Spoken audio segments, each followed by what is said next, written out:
Hello students, welcome back. Class 10th, Maharashtra State Board, Algebra, Arithmetic, Progression, Practice Set 3.4, Word Problems. करते वक्त text book आपके हाथ में चाहिए, क्योंकि वर्ड प्रॉब्लम्स यूजुअली लोगों को तकलीफ देते हैं, समझते नहीं है, लेकिन अगर आप समझें तो बड़े आसान है। चलिए वर्ड प्रॉब्लम्स के तरफ। ऑन 1 जनवरी 2016,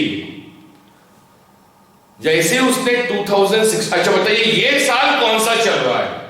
तो ये साल चल रहा है 2020। इस साल की खासियत, और ये साल तो हमें जिंदगी भर याद रहेगा, ये साल तो कोविड-19 का साल है, कोरोना वायरस। तो मुझे जब तक मैं जिंदा हूं, जब तक आप है, सबको याद रहेगा, जितने लोग भी हैं, जिनको भी समझ है। लेकिन इस साल की एक और खास बात थी, बताइए क्या? इस साल में अगर आपके घर में कैलेंडर है और आप घर में ही रह रहे तो जस्ट कैलेंडर को पलटा के देखिए, फरवरी का महीना बताइए कितने दिनों का था? तो आप देखेंगे यूजुअली फरवरी का महीना 28 दिनों का होता है। इस साल फरवरी का महीना 29 दिनों का है। ऐसा क्यों? वो साल जिस वक्त फरवरी के महीने में 29 डेज होते हैं, उस ईयर को कहा जाता है leap year. It is known as a leap year. और लीप ईयर में फरवरी का महीना 29 दिनों का, मतलब एक दिन एक्स्ट्रा ऐड कर लेते हैं। क्या कारण है एक दिन एक्स्ट्रा ऐड करने का? रीजन क्या है? अर्थ सन के चारों तरफ चक्कर लगाती है, और ये हमारे 10th क्लास के साइंस के फर्स्ट चैप्टर ग्रेविटेशन में भी है, जब हमने केपलर्स लॉ पढ़े थे। केपलर लॉ बताता है every planet revolves around the sun. हर प्लैनेट सन के चक्कर लगाता है, तो अर्थ भी चक्कर लगाती है। अर्थ चक्कर लगाती है तो उसको एक चक्कर पूरा कंप्लीट करने के लिए कितना समय लगता? तो वो समय है 365 डेज एंड 6 आवर्स, 365 दिन और 6 घंटे। लेकिन हम 6 घंटे का हिसाब हर साल नहीं रखते, तो 6 घंटे हम कैरी ऑन करते हैं। वो 6 घंटे करते करते चौथे साल 6 4 24 आवर्स बन जाते हैं। 24 आवर्स मतलब एक दिन बन जाता। अब वो 6 घंटे 3 साल तक तो कैरी ऑन किए, चौथे साल वो एक दिन बन गया। अब उस एक दिन को एडजस्ट करना है। उस एक दिन को एडजस्ट करने के लिए हम फरवरी का महीना 29 दिनों का बनाते हैं। तो जो 6 घंटे कैरी ऑन करते गए, वो 6 घंटे चौथे साल में 24 घंटे हो गए और एक दिन एडजस्ट हो गया। तो लीप ईयर की खास बात, फरवरी का महीना 29 दिनों का। यूजुअली हमारे एक साल में 365 दिन होते, लेकिन लीप ईयर में क्योंकि फरवरी के महीने में 29 दिन है, एक दिन बढ़ गया, तो लीप ईयर 366 दिनों का, 366 डेज। अब अगर ये 2020 लीप ईयर है, तो इससे 4 साल पहले भी लीप ईयर होगा, तो 4 साल पहले 2016। तो क्या बोला? On 1st January 2016. Now, this is the first question. Sanika decides to save. Sanika नाम की एक लड़की, उसने अब ठान लिया कि वो पैसे बचाएगी। Sanika decides to save rupees. ये रुपीस लिख रहे हो पहला 10। पहले दिन, साल के पहले दिन, साल के पहले दिन मतलब 1 जनवरी। 11 रुपए 2 जनवरी, 12 रुपए 3 जनवरी, 13। ऐसा करते करते पूरे साल भर उसने पैसे जमा किए। पूरे साल भर मतलब आखिरी दिन तक। आखिरी दिन कौन सा? 31 दिसंबर। तो बताइए 1 जनवरी से 31 दिसंबर तक टोटल डेज, क्योंकि ये लीप ईयर है। अच्छा, उससे पहले देखिए, तो ये सीक्वेंस जो दिया है इस सीक्वेंस में जो कंसेक्यूटिव टर्म्स है उनके बीच का difference 11 minus 10 1, 12 minus 11 1, 13 minus 12 1, difference common है तो हम क्या लिखेंगे?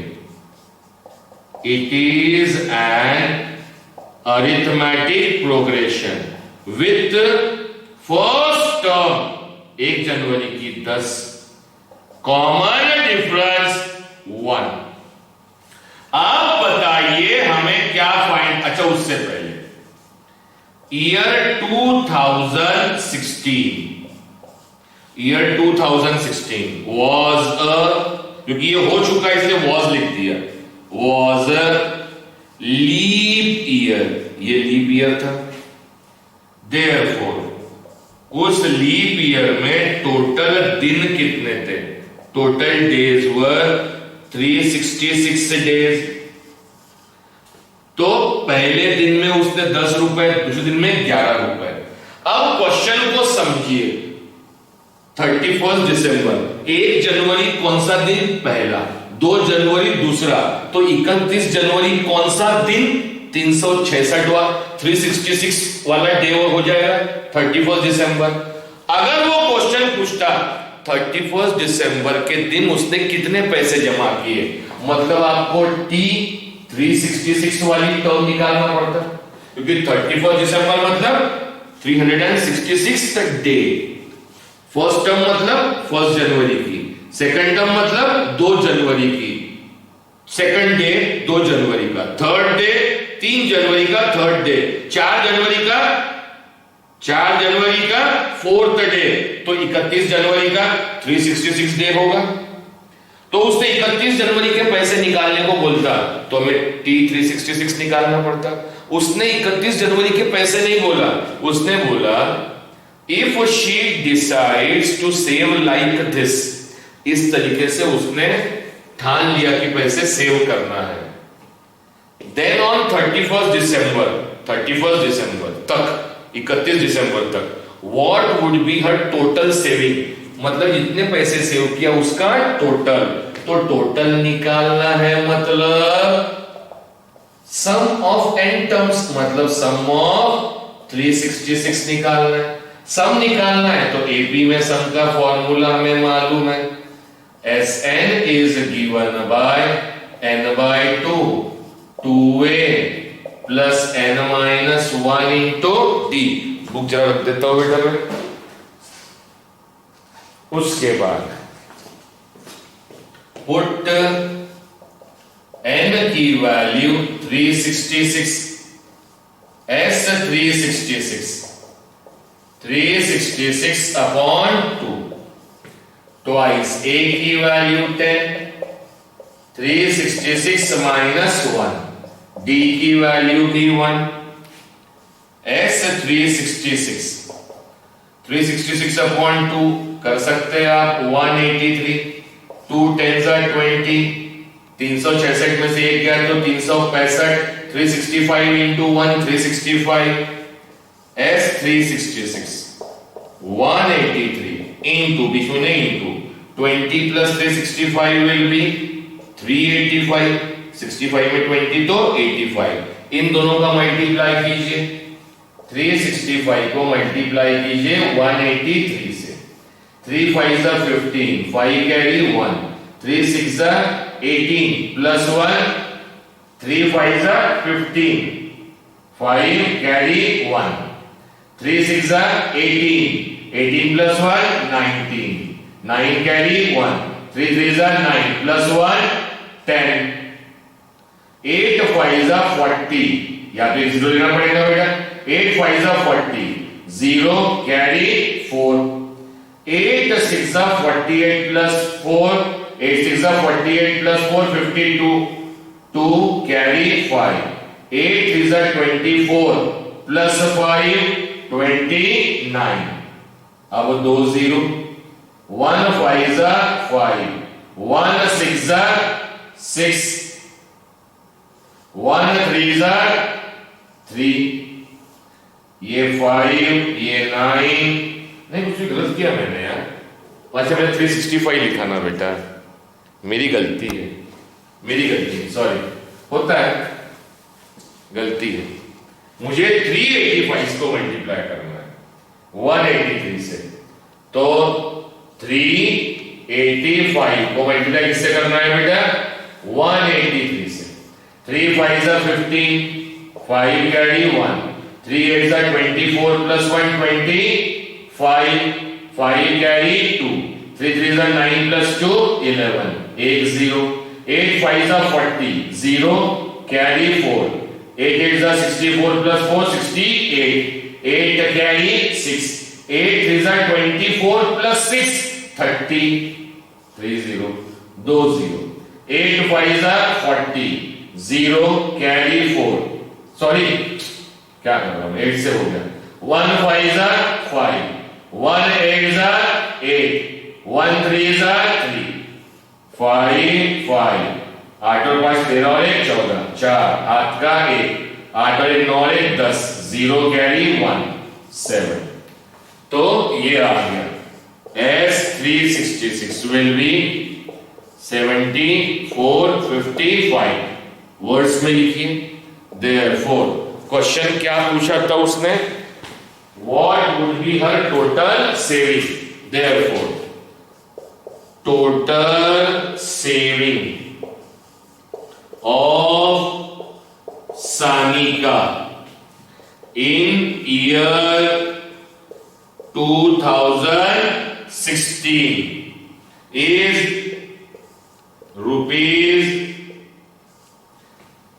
what would in the year 2016 was, अच्छा, rupees 70,455. Any doubt to anybody? What would be मतलब कितनी सेविंग होगी, कितनी सेविंग होगी, तो कितनी सेविंग होंगी in the year 2016 will be, ठीक है ना, आप लिख सकते हैं। चलो ठीक है, आप देख लीजिए टेंसेस को। सेकंड क्या कहा बेटा? अ मैन बोरोज रुपीज 8,000, एक इंसान ने 8,000 रुपए उधार लिया and agree to repay with a total interest of rupees 1360, मतलब मनी बोरोड, कितने पैसे उधार लिए? मनी बोरोड, कितने पैसे उधार लिया बेटा? रुपीज 8,000, उस पर इंटरेस्ट ब्याज कितना लग रहा है?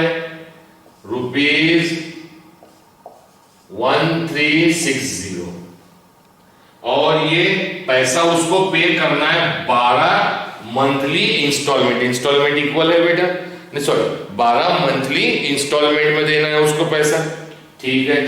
तो कितना पैसा देना है? Total money to be repaid, total money कितना उसको रीपे करना है? 8,000 प्लस 1360, तो 0 प्लस 0 0, 6 3 8 और 1 9, तो उसको टोटल पैसा रीपे करना है रुपीज 9,360 इन 12 मंथली इंस्टॉलमेंट, इसके 12 इंस्टॉलमेंट करना है। तो हियर एन की वैल्यू कितनी हो गई बेटा? 12। Each installment being less than the preceding one, हर installment less than the preceding one by 40, मतलब हर इंस्टॉलमेंट जो आने वाली है वो पहली इंस्टॉलमेंट से 40 रुपए कम होगी। Each installment being less than preceding one, मतलब पहले वाली से। तो मान लो पहले वाली, एक अंदाज ले लो, पहले वाली इंस्टॉलमेंट 100 रुपए है, पहले वाली इंस्टॉलमेंट 100 रुपए है, तो उसके बाद वाली इंस्टॉलमेंट 40 रुपए कम कितने होगी? 60। ये फर्स्ट टर्म, ये सेकंड टर्म, तो कॉमन डिफरेंस क्या लेते हैं हम? T2 माइनस T1, मतलब 60 में से 100 गए तो कितने बचे? -40। तो हम यहाँ पे 12 इंस्टॉलमेंट, तो n की वैल्यू 12 मालूम है, कॉमन डिफरेंस -40 होगा। लेकिन क्या फर्स्ट टर्म पहली इंस्टॉलमेंट कितनी जाने वाली है मालूम है क्या? नहीं, और शायद हमें वही निकालने को बोला है। Find the amount of first and last installment. To find the amount of first मतलब T1 जिसे हम A मानते हैं वो भी निकालना है, और लास्ट मतलब 12वीं इंस्टॉलमेंट भी निकालना है बेटा हमें। तो ये वाली इंस्टॉलमेंट निकालना मतलब ये वाली टर्म निकालना है। टर्म सम बोला क्या? नहीं, तो अब टर्म का लगाएंगे फॉर्मूला एज और ऑन यूजिंग nth टर्म का formula a plus n-1 into d। ठीक है, पुट एक बार n की वैल्यू रख दीजिए 1, कितना हो जाएगा बेटा? T1 इक्वल्स टू a नहीं मालूम, a n की जगह, अच्छा फर्स्ट टर्म तो निकाल लेना बेटा हमें। क्या बोला है? Each installment being find the amount of the first, find the amount of the first and the last installment निकालना है बेटा हमें। फर्स्ट और लास्ट इंस्टॉलमेंट निकालना है। ठीक है, फर्स्ट और लास्ट इंस्टॉलमेंट निकालना है। तो अगर मैं ये T1 और T12 निकालना है, इसका फॉर्मूला यूज करने जाऊं तो 1 रखने से मेरा आंसर आएगा क्या? नहीं, सब कुछ 0 हो जाएगा। तो फिर मेरे पास एक चीज और क्या दी हुई है जिसमें से मैं निकाल सकता हूं। तो देखिए, इसको समझिए, उसको टोटल पैसा कितना पे करना है? टोटल पैसा 9,360 रुपए पे करना है। 9,360 रुपए पे करना है टोटल। कितने इंस्टॉलमेंट में? 12 इंस्टॉलमेंट में। मतलब 12वीं इंस्टॉलमेंट जब वो पे कर देगा तब उसका इतना पैसा पे होना चाहिए। मतलब क्या? सम ऑफ 12 इंस्टॉलमेंट्स इज 9,360। ये गिवन है आपके पास में, तो उस गिवन से निकालिए on using sum of n terms will be given by n/2 2a plus n-1 into d। 12 installment बोला है बेटा, पुट n की वैल्यू 12 कर दीजिए तो क्या होगा? ध्यान रखिए, समझिए बेटा। ये अगर मैं पहले से पढ़ के आता या प्रैक्टिस करके आता तो ये सोचता ही नहीं, फटाफट कर लेता। लेकिन हम समझते हैं कि क्या T1 और T12 निकालना है, वो रखा तो वैल्यू 0 हो रही, तो आदमी रुक गया कि नहीं, कहीं तो भी कुछ तो मिसिंग है। तो मिसिंग क्या देगा? इतना पैसा टोटल पे करना है, मतलब ये सारे अमाउंट का सम हो गया। सम हो गया मतलब 12 इंस्टॉलमेंट में इतने पैसे पे करना ही करना है। तो S12 की वैल्यू कितनी दी है? 9,360। अब सॉल्व करना चालू कर दीजिए। तो ये हो गया S12 n की जगह 12 अपॉन 2। फर्स्ट हमें मालूम नहीं है तो 2 है। n की जगह 12 माइनस 1, d की जगह -40, S12 upon 2 will be 6।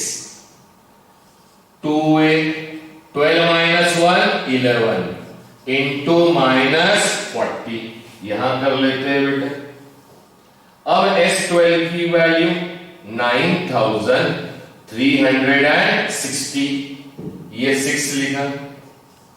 2a plus into minus minus 11 4 जा 44 और ये 0 आ गया बेटा। 6 मल्टीप्लाई में डिवीजन में होगा 9360 अपॉन 6, 2a माइनस 440।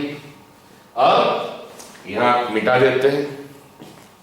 ध्यान देके सीखिए, प्रॉब्लम समझे तो बड़े आसान, हर वर्ड पे ध्यान दीजिए।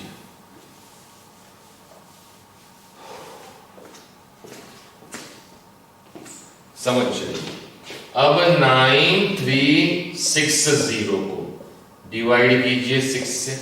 6 1 जा 6, 1 सॉरी 9 में से 6 गए तो 3, ये 3 6 5 30, ये 3 बचे, ये 6 नीचे आएगा, 6 6 36, ये तो 0, ये 0 नीचे, तो 6 0 0, तो कितना आया बेटा 1560, 2a माइनस 440, 2a निकालना है, मतलब फर्स्ट टर्म निकालना है, वो एक साइड, बाकी बची हुई एक side, 1560 plus 440 equals to 2a, कीजिए 1560 प्लस 440, 0 6 और 4 10, 5 और 1 6 और 4 10, ये 2 आ गया बेटा, तो ये हो गया बेटा कितना 2000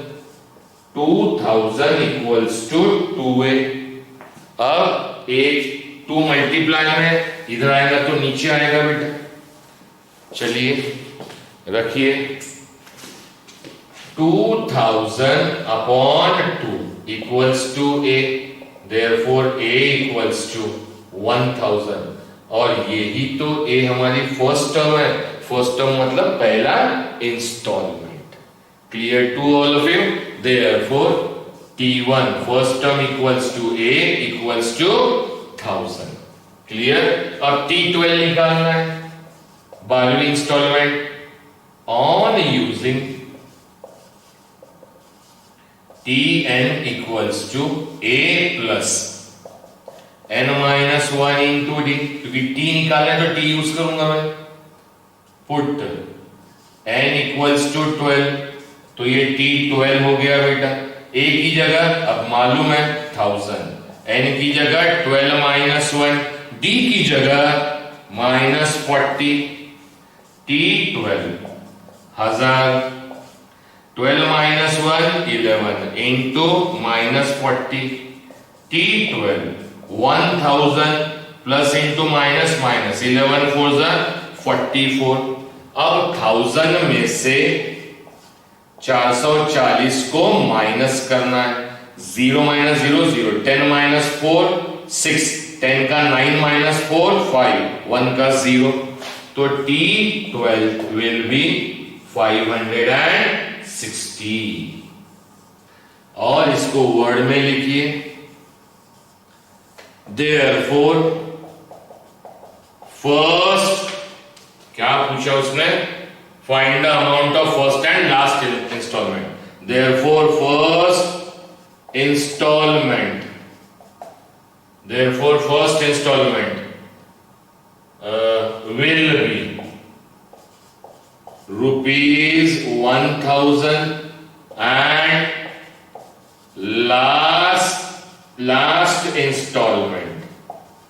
last installment will be rupees 560। चलिए, any doubt to anybody, clear to all of you? उसके बाद 2 क्वेश्चंस हो गए बेटा, now we are moving for the third question. जरा इनको मिटा दो, आप वीडियो पॉज करके स्नैपशॉट लेके कर सकते हैं।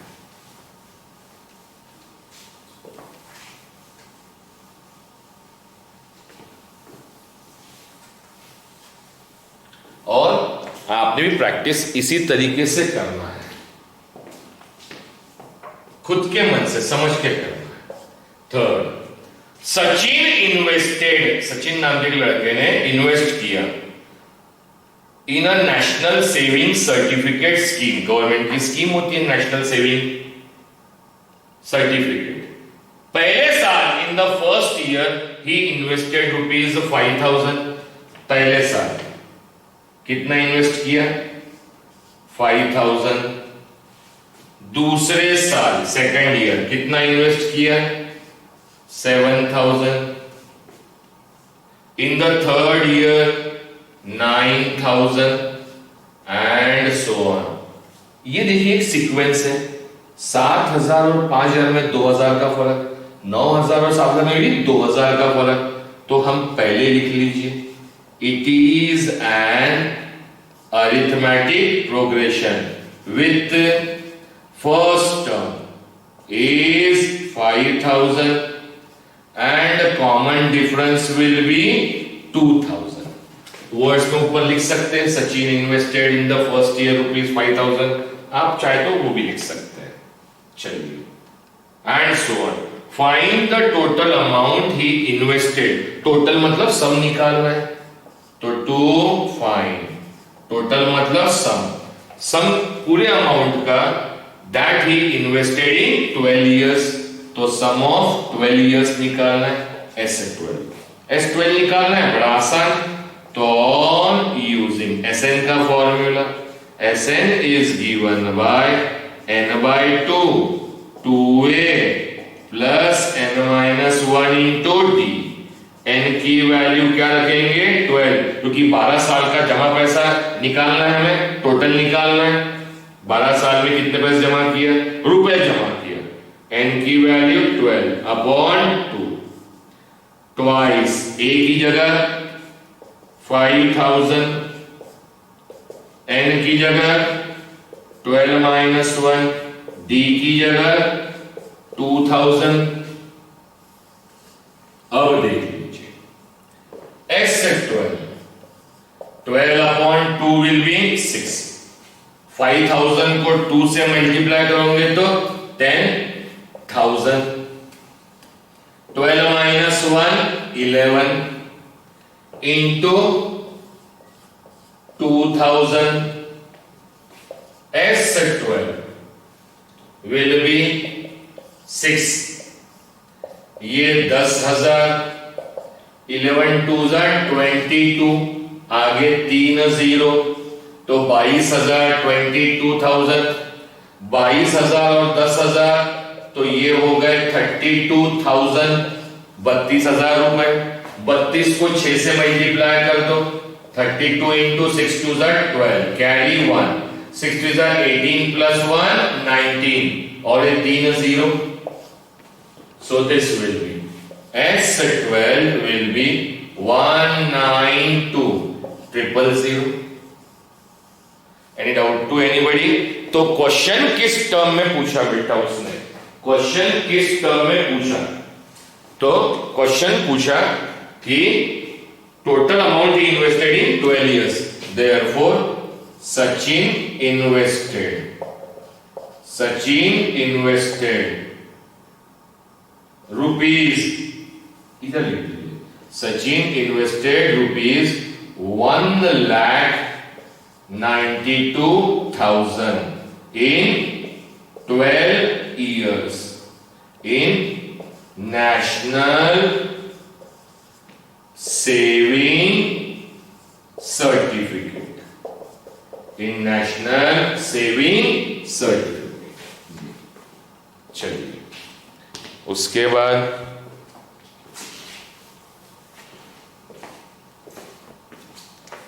द नेक्स्ट वन, 3 क्वेश्चन हो गए बेटा। The fourth one, there is an auditorium. Auditorium ये वर्ड मतलब जैसे आपका स्कूल में हॉल होगा जहां पे छोटे मोटे मीटिंग फंक्शन बच्चों को बिठा के स्पीच दिया करते हैं, नहीं तो अगर आपने थिएटर देखा होगा, थिएटर के हॉल को ऑडिटोरियम कहते हैं। नहीं देखा है थिएटर, कई लोग नहीं जाते इस एज तक, तो कई लोग ये वीडियोस हर मिडिल क्लास अपर क्लास के बच्चे देखेंगे, ऐसा कुछ जरूरी नहीं है। लैंग्वेज तो वो है कि हर बच्चे को समझना चाहिए, तो बहुत गरीब घर के बच्चे भी देखेंगे अगर, तो उन्होंने हो सकता है थिएटर नहीं देखा हो, लेकिन कभी ना कभी टीवी में ओपन स्टेडियम तो देखा हुआ है, क्रिकेट का स्टेडियम, तो वैसा ही पिक्चर का भी एक क्लोज्ड स्टेडियम जिसे हम ऑडिटोरियम भी कह सकते हैं। ऑडिटोरियम में खास बात होती है, कोई ऑडिटोरियम स्क्वायर होते हैं, मतलब हर लाइन में कुर्सियां सेम होती है, कई बार सामने कुर्सियां कम फिर पीछे ज्यादा ज्यादा ज्यादा करके पीछे से ज्यादा लोग अच्छे से देख सकते हैं ना, तो वैसा कुर्सियां बढ़ा भी सकते हैं। और ये जनरली शादी ब्याह में हॉल में होता है ना कि सामने कम कुर्सियां फिर ज्यादा, फिर कुर्सियां मतलब सामने 3-4 सोफे लगे रहेंगे, फिर कुर्सियों की लाइन बढ़ती जाती है। तो एक ऑडिटोरियम है, देयर इज एन ऑडिटोरियम जिसमें 27 रोज है, रो मतलब ऐसे आड़े खड़े करेंगे तो कॉलम कहलाते हैं। ये भी लीनियर इक्वेशन में, क्रैमर्स रूल में रोज एंड कॉलम्स, तो ऐसे आड़े हैं रोज। कितनी रोज है? एक। उसके बाद में एक रो, दो रो, तीन रो, ऐसी रोज बनी है। ऐसे 27 रोज बनी है। 27 रोज है। तो in an auditorium with 27 rose of seats, 27 रोज किसकी बनी है? सीट्स की। हर रो में सीट है। There are 20 seats in a first row. पहली रो, जैसे ये रोज है तो ये पहली रो, दूसरी रो, तीसरी रो, चौथी रो, ऐसे 27 रो है। पहली रो में कितनी सीट्स है? 20। फर्स्ट रो, ये हो गई फर्स्ट रो की seat in a first row. फिर 22 seats in a second row. 22 seats किस रो में? सेकंड रो में, ये दूसरे रो में। फिर 24 सीट्स, 24 सीट्स किस रो में? थर्ड रो में। एंड सो ऑन, आगे बढ़ते जाओ।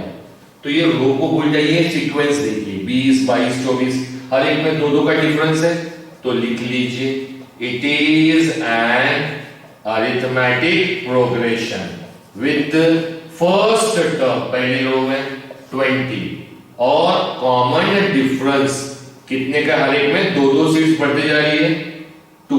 22 माइनस 20 विल बी 2। क्लियर? अच्छा, ये मैंने आपको समझाने के लिए लिखा, एग्जाम में ऐसे लिखने की जरूरत नहीं, ये मिटा दीजिए। हो गया बेटा ये?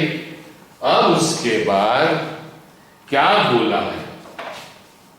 Find the number of seats in the 15th row. To find 15वीं रो में 15th रो में कितनी सीट्स है? तो कितनी सीट्स, कितनी, तो T15 निकालना है बेटा आपको। सम बोला क्या? नहीं। 15वीं रो में कितनी सीट है? तो T15।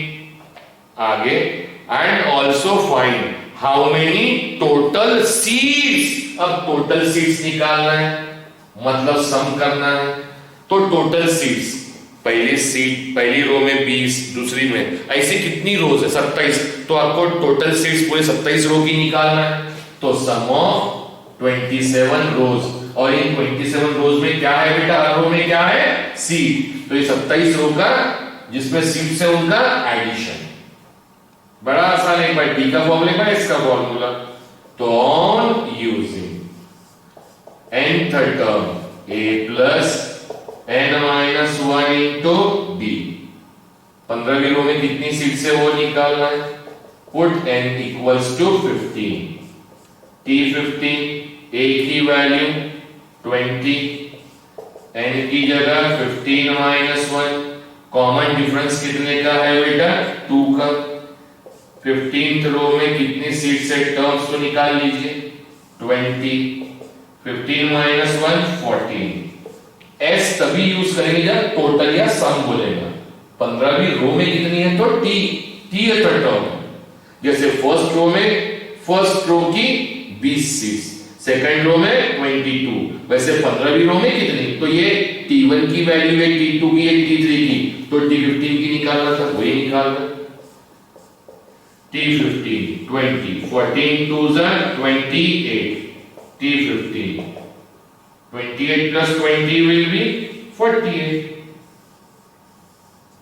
सो इसको वर्ड्स में लिख लीजिए, ये बाकी का रब कर देता हूं बेटा, इसको वर्ड्स में लिख लीजिए। अच्छा, रब करते एक बात और बेटा, आई एम ह्यूमन बीइंग, हो सकता है कैलकुलेशन, मल्टीप्लिकेशन, डिवीजन में कभी गलत हो जाए, तो इसका मतलब ये नहीं है कि मुझे मल्टीप्लिकेशन डिवीजन नहीं आता। कई बार ध्यान जरा सा भटक गया, सिली मिस्टेक्स, काम खत्म, आपकी सारी मेहनत पर पानी।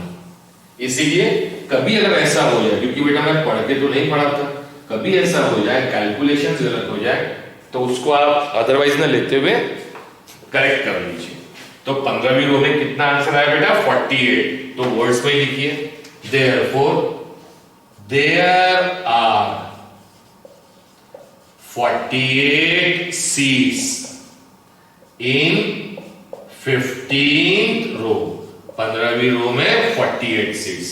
अब टोटल सीट्स का एडिशन निकालना है, तो सीट्स कहां है? पहली रो में, दूसरी रो में, तीसरी में, ऐसे 27 रो में सीट है, तो 27 रो की सीट्स का एडिशन करना है। तो on using Sn is given by n by 2, 2a plus n minus 1 into d, n की वैल्यू रख दीजिए 27, क्योंकि s 27 क्यों? क्योंकि रोज कितनी है? 1 2 3 27 रोज, और हर रो की सीट को जोड़ेंगे तभी टोटल निकलेगा। तो कितनी रोज की सीट को जोड़ना पड़ेगा? 27 रोज की सीट्स को जोड़ना पड़ेगा तो टोटल निकलेगा। इसलिए n equal to 27, s 27 upon 2, पहली रो में 20 सीट्स, n की जगह 27 माइनस 1, d की वैल्यू कॉमन डिफरेंस 2। तो अब ये जो 27 2 से डिवाइड नहीं होता, इसलिए एज इट इज 2 इंटू 20 40, 27 में से 2 गए तो 26 इंटू 2, 27 अपॉन 2, बीच में कुछ नहीं मतलब मल्टीप्लाई 40, 26 2 जा 52, 27 अपॉन 2, 40 और 52, इट शुड बी 92। इतना तो उम्मीद करता हूं आपको आता है। 92 को 2 से डिवाइड कर लीजिए, 92 डिवाइडेड बाय 2, 4 जा 8, 112, 2 6 जा, तो कितना हो गया बेटा?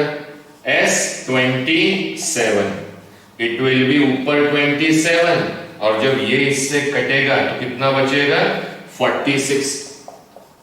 27 को मल्टीप्लाई कर दीजिए 46 से, 6 7 जा 42, कैरी 4, 6 2 जा 12 प्लस 4 16, 1 0, 4 7 जा 28, कैरी 2, 4 2 जा 8 प्लस 2 10, 2 8 प्लस 6 14, 2 1। तो S 27 कितना आ गया बेटा? 1242। सो therefore there are total 1242 seats in a auditorium। कितनी सीट्स है बेटा? 1242 सीट्स है, किसमें? ऑडिटोरियम में। चलिए, समझ में आया बेटा? 4 क्वेश्चंस हो गए, 2 क्वेश्चंस बचे हैं। मैं दोनों कर देता हूं, कोई प्रॉब्लम नहीं है, लेकिन फिर आप क्या करेंगे? तो प्रॉब्लम सेट आपके लिए होमवर्क है जो मेरे पास क्लास में पढ़ रहे हैं। मैं प्रॉब्लम सेट की भी क्वेश्चंस करवाऊंगा, लेकिन पहले आप करेंगे, उसके बाद, ठीक है? चलिए, जो नहीं आते वो करेंगे। 5th question, Kargil temperature. Kargil word तो आपने सुना है, कश्मीर के कारगिल, जहां हमारा वॉर हुआ था, कारगिल वॉर, तो वहां का टेम्परेचर बहुत कम होता है। Kargil temperature was recorded in a week from Monday to Saturday. एक हफ्ते का टेम्परेचर गिना गया, कहां, कब से कब तक? Monday to Saturday. तो Monday, Tuesday, Wednesday, Thursday, Friday, Saturday. तो कोई संडे आया क्या? नहीं। मतलब टर्म्स कितनी है? 1 2 3 4 5 6 टर्म्स है बेटा। चलिए, अब all readings were in AP. All readings किसमें? अरिथमेटिक प्रोग्रेशन, मतलब कोई ना कोई टर्म्स लेना पड़ेगा बेटा। तो let the arithmetic progression be. अब ऐसे ही 2 क्वेश्चन हमने 3.3 के मेरे ख्याल से 7th और 8th, जिसमें हमें 3 कंसेक्यूटिव टर्म्स, 2 कंसेक्यूटिव टर्म्स बोला गया था बेटा। यस, 7th और 8th, 3 consecutive and 4 consecutive. 3 consecutive हो या 4 कंसेक्यूटिव हो, आप क्या कर लीजिए, टर्म्स कैसे लिखेंगे? तो एक छोटी सी ट्रिक बताता हूं। बीच में एक टर्म लिख लीजिए ए कंपल्सरी लिख लीजिए। कितने दिनों का टेम्परेचर 6, तो 6 टर्म्स आने चाहिए। बीच में ए लिख लीजिए, ए से आगे बढ़ाते जाइए, डिफरेंस ऐड, आगे जाएंगे तो कॉमन डिफरेंस बढ़ेगा, पीछे आएंगे तो घटेगा। तो a plus D, A plus 2d, 1 2 3 term हो गई, पीछे आइए a minus D, a minus 2d, तो 1 2 3 4 5 हो गई। छठवीं टर्म, तो आप राइट में चाहे तो राइट में बढ़ा सकते हैं, लेफ्ट में चाहे तो लेफ्ट में बढ़ा सकते हैं। मैं लेफ्ट में बढ़ा देता हूं, कितनी हो जाएगी माइनस 3d, क्योंकि डिफरेंस लेफ्ट में क्या होता है सुनिए ना, देखिए 2 4 6 8 10 12 14 16, यहां पर मैं ये टर्म ले रहा हूं 10। बताइए डिफरेंस कितने का है, 2 का हर एक में। 10 से राइट में जाइए, राइट में, तो 12 को मैं 10 प्लस 2 लिख सकता हूं, 14 को मैं 10 प्लस 4 लिख सकता हूं, 4 मतलब 2 इंटू 2 लिख सकता हूं, और 16 को 10 प्लस 2 इंटू 3 इंटू 2 लिख सकता हूं बेटा, 3 2 जा 6 प्लस 10 16। राइट में गए तो जो टर्म गिने बीच की, उसमें कॉमन डिफरेंस 2 के बाद में 1 मल्टीप्लाई हुआ, कॉमन डिफरेंस से 1 मल्टीप्लाई, या 1 से 2 मल्टीप्लाई, 2 से 2 कॉमन डिफरेंस है। फिर लिखता हूं, ये 10 लिखा, ये 10 लिखा बेटा, यहां 12 को हमने क्या लिखे 10 प्लस 2, इस प्लस 2 को मैं 1 इंटू 2 लिख सकता हूं। ध्यान दीजिए, बाकी जैसा का वैसा, 2 हमारा कॉमन डिफरेंस है, मतलब 10 प्लस 1 2 मतलब d, 10 प्लस ये 2, ये 2 को मैंने d मान लिया, 10 प्लस ये 3 और कॉमन डिफरेंस d का है। तो देखिए राइट में जाएंगे तो d बढ़ते जा रहे हैं, 10 plus 1d, 10 plus 2d, 10 plus 3d। तो a से राइट में गया तो a plus d, a plus 2d, और लेफ्ट में आऊं तो इसी 10 में को 8 में लिखना है, तो 8 को मैं 10 माइनस 2 लिख सकता हूं बेटा। 10 माइनस 2 मतलब 10 माइनस 1 इंटू 2 लिख सकता हूं, 10 माइनस 1, 2 का मतलब कितना है बेटा d, तो 10 राइट में जाएंगे तो 10 प्लस 1d, और लेफ्ट में आएंगे तो 10 माइनस 1d। राइट में आएंगे तो d ऐड होते जाएंगे, लेफ्ट में आएंगे तो माइनस होते जाएंगे।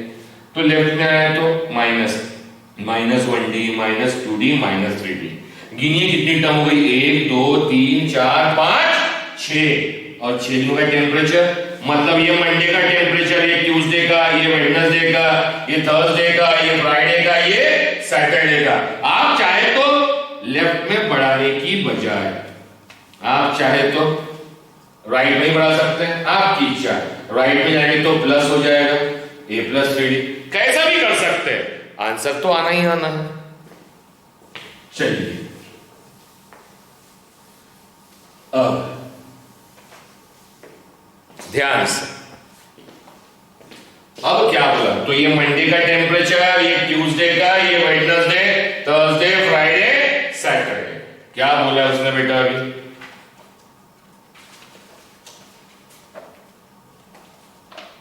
all readings were in arithmetic progression। तो ये सारी रीडिंग्स एपी में है, ये एपी है बेटा, क्योंकि कॉमन डिफरेंस डी लिया है हमने। आगे, the sum of temperatures of Monday and Saturday. तो एज पर कंडीशन क्या बोला, सम ऑफ, सम मतलब एडिशन, किसके टेम्परेचर का बेटा, मंडे एंड सैटरडे। ये मंडे का temperature a minus 2d, sum बोला, किसके साथ में, सैटरडे का temperature a plus 3d, sum of temperatures of Monday and Saturday was, English के हेल्पिंग वर्ब्स मतलब मैथ्स में equal to was 5 degree Celsius more इनका एडिशन 5 ज्यादा है। मैंने पहले भी लेक्चर में बताया हो, मेरी उम्र 40 साल, आपकी उम्र 20 साल। इक्वल कब होंगे? जब आपकी उम्र में 20 ऐड करेंगे। अब इसे पढ़ेंगे कैसे? ये चन्ना सर और ये स्टूडेंट्स। तो चन्ना सर's as is 20 years more than the student's age। तो मैं बड़ा हूं इसलिए एडिशन आपकी एज में हुआ। इनका एडिशन ज्यादा है तो इनमें नहीं, दूसरे में ऐड होगा। कितना ज्यादा है? 5 डिग्री ज्यादा है बेटा, 5 degree more than sum of temperatures of 5 degree ज्यादा है। इन दोनों का एडिशन वाज 5 डिग्री मोर। किससे? Sum of temperatures of Tuesday, Monday Tuesday, Tuesday का टेम्परेचर का सम किसके साथ में है बेटा? सैटरडे के साथ। सैटरडे कितना है बेटा? a plus 3d, a plus 3d। तो देखिए ये हो गया, सिंप्लीफाई कीजिए। इधर भी ट्यूसडे, इधर में क्या था? मंडे सैटरडे, उधर में ट्यूसडे सैटरडे।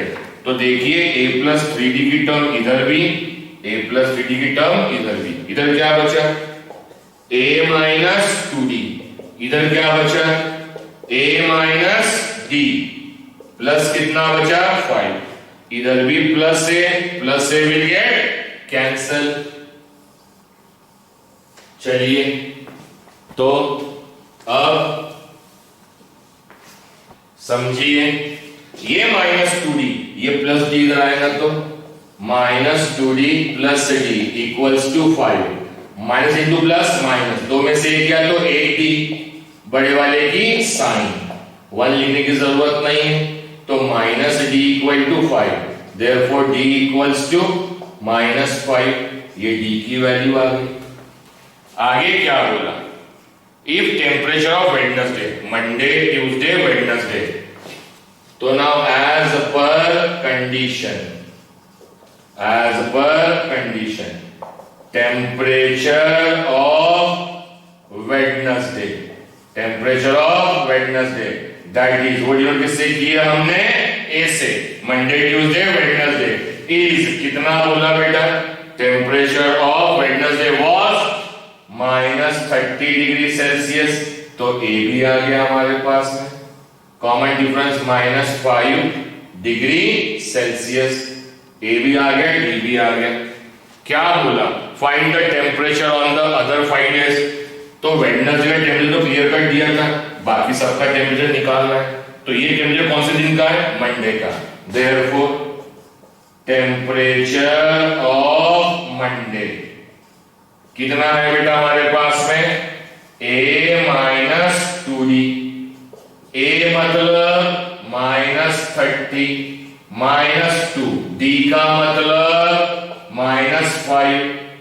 यही कर लेते हैं, -30 minus into minus plus 2 5 10।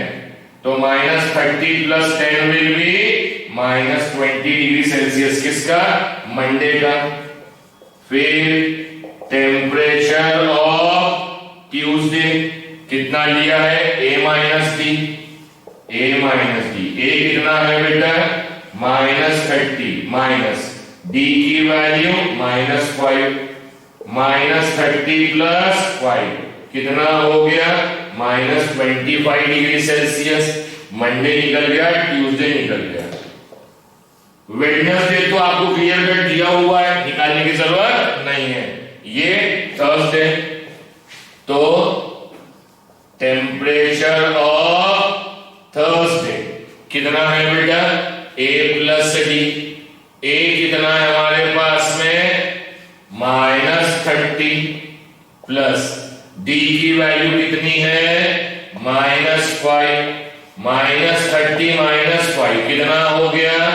-35 degree Celsius. उसके बाद कहां तक का टेम्परेचर निकल गया? थर्सडे। और 2 दिनों का निकालना है।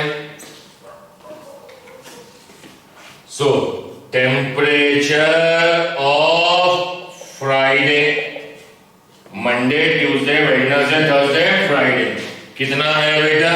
a प्लस 2d, a की वैल्यू -30 प्लस 2, d की value -5 -30 plus into minus minus 2 5 10, कितना हो जाएगा -40 डिग्री सेल्सियस फ्राइडे का। आगे as temperature of Saturday, Saturday का टेम्परेचर कितना है बेटा a प्लस 3d, a की वैल्यू कितनी है बेटा -33, d की वैल्यू कितनी है बेटा -5 -30 प्लस इंटू माइनस माइनस 15, कितना हो गया बेटा -45 डिग्री सेल्सियस। तो इसको सीक्वेंस वाइज लिख दो इसमें। Therefore the temperature of Kargil from Monday to Saturday. Therefore, temperature of Kargil from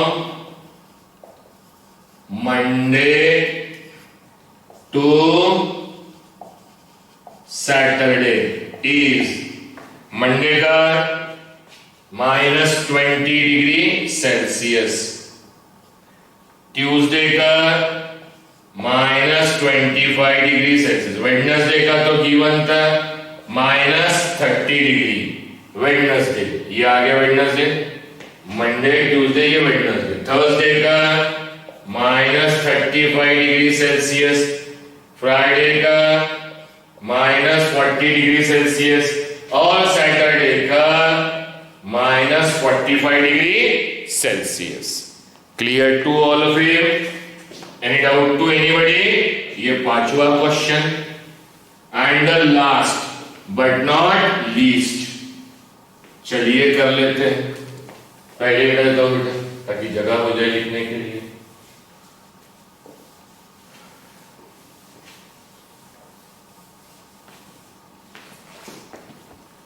चलिए अब 6th, on World Environment Day, tree plantation program was arranged on a land, मतलब world environment day था बेटा, विश्व दिवस, एनवायरनमेंट विश्व दिवस, उसमें पेड़ का वृक्षारोपण का डिसाइड किया गया, उस जमीन पर डिसाइड किया गया which is triangular in shape. Triangular मतलब जमीन इस शेप की है, this is a triangular in shape. तो ये हो गया शेप ऑफ लैंड, जहां पर हमें पेड़ लगाने, shape of land.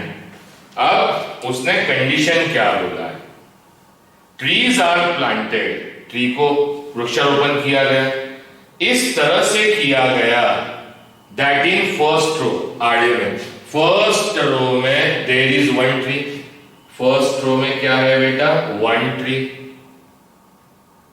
In the second row there are two trees, ये सेकंड रो मान लो तो ये दो पेड़, in the third row 3 trees, तीसरी रो में 3 पेड़ लगा दिए, and so on and so on. So first row में कितनी ट्री है 1, सेकंड रो में 2, ऐसे लिखता हूं number of trees, number of trees as per rows, first row में 1, सेकंड रो में 2, थर्ड रो में 3 एंड सो ऑन। ये वाला हो गया बेटा आपका फर्स्ट रो का, ये सेकंड रो में 2 पेड़ है, थर्ड रो में 3 पेड़ है एंड सो ऑन। फिर 3 trees, find the total number of trees in 25 rows. बड़ा आसान क्वेश्चन हो गया। टू फाइंड टोटल मतलब सम निकालना है, to find sum of trees, third row में 3 तो 25 रो में कितने होंगे, to find sum of trees in 25 rows. बड़ा आसान क्वेश्चन हो गया बेटा। तो क्या कर लेंगे हम इसमें, यहां पर पहले लिख दो it is an arithmetic progression Q, क्योंकि देखिए हर एक में कॉमन डिफरेंस है, एक एक का डिफरेंस है। With A first term is 1, common difference is also 1। S25 निकालना है तो on using Sn is given by n by 2, 2a plus n minus 1 into d। Put n की वैल्यू कितनी रख दीजिए 25, ऐसे 25 by 2, 2 a की वैल्यू कितनी है बेटा 1, n की जगह 25 minus 1, कॉमन डिफरेंस भी कितने का है 1, S25 2 से डिवाइड नहीं होता तो as it is 2 1s are 2, 25 minus 1 24 1s are 24, S25 upon 2, 24 plus 2 will be 26, 2 1s are 2, 13s are, तो S25 into 13, 25 को 13 से मल्टीप्लाई कीजिए, 3 5s are 15 carry 1, 3 2s are 6 plus 1 7, 0 1 5s are 5, 1 2s are 2, 5 7 और 5 12, 325, तो 250 बराबर। तो S25 will be 325। Therefore question उसने word से पूछा था, find the total number of trees in 25 rows। Therefore there are 325 trees। Therefore there are total 325 trees in 25 rows। Any doubt to anybody? समझ में आया बेटा? Clear to all of you? कोई भी डाउट डिफिकल्टी हो कभी भी पूछ सकते हैं। Anyway thank you very much. और जिनको मेरा पढ़ाने का तरीका पसंद आया, अच्छा लगे, समझ में आ रहा है, तो प्लीज, मैं स्टार्टिंग में कभी नहीं बोलता, मैं तो भूल जाता हूं, याद आया तो बोल रहा हूं, प्लीज सब्सक्राइब द चैनल और बेल का बटन दबा दीजिए। Anyway thank you very much.